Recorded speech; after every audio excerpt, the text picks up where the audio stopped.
Next, we turn our attention to encoding data as sequences of zeros and ones, a string of bits.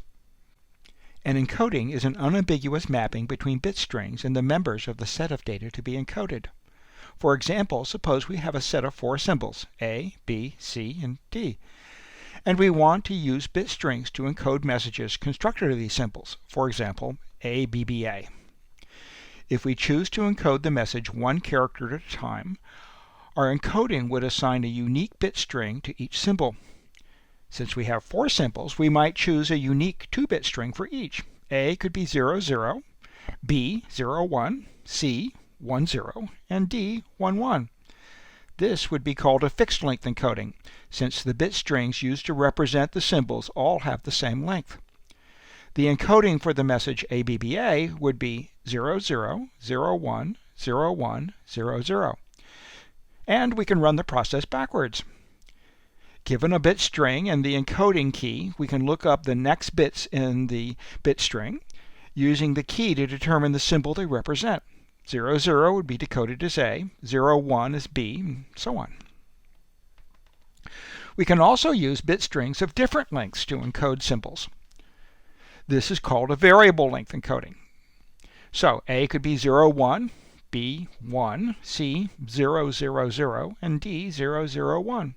ABBA would be encoded as 01, 1, 1, 0, 1. We'll see that carefully constructed variable length encodings are useful for the efficient encoding of messages where the symbols occur with different probabilities. We have to be careful that the encoding is unambiguous.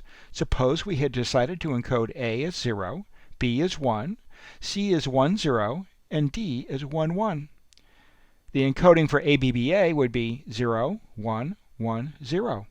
Looking good, since that encoding is shorter than either of the 2 previous encodings. Now let's try to decode this bit string. Oops! Using the encoding key, we can unfortunately arrive at several decodings. ABBA, of course, but also ADA or ABC, depending on how we group the bits.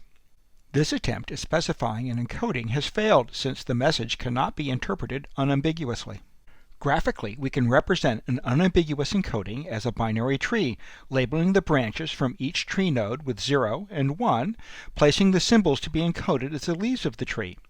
If you build a binary tree for a proposed encoding and find that there are no symbols labeling interior nodes and exactly one symbol at each leaf, then your encoding is good to go. For example, consider the encoding shown on the left. It takes just a second to draw the corresponding binary tree. The symbol B is distance 1 from the root of the tree along an arc labeled 0. A is distance 2, and C and D are distance 3. If we receive an encoded message, for example 01111, we can decode it using successive bits of the encoding to identify a path from the root of the tree, descending step by step until we come to a leaf. Then repeating the process starting at the root again, until all the bits in the encoded message have been consumed.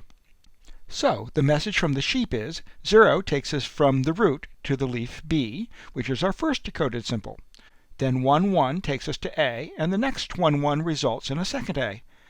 The final decoded message, BAA, is not totally unexpected, at least from an American sheep.